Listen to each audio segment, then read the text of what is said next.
G'day YouTube, Adam here, Fennec Lawns and Gardens.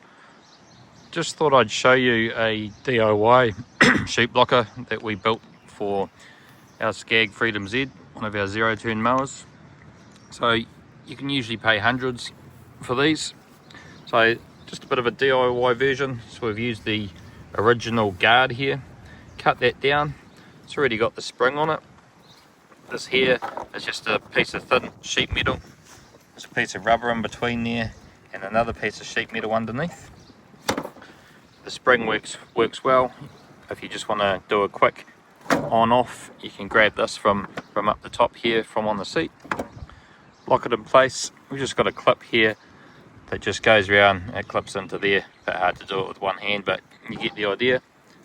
So yeah, if you need a sheep blocker, this works on a lot of mowers. We've done a similar thing on a Hustler mower that we've got.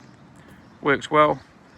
Total cost less than $50 with utilising the parts that already come with the mower. Hope that helps you out, saves you a bit of money. Have a good day.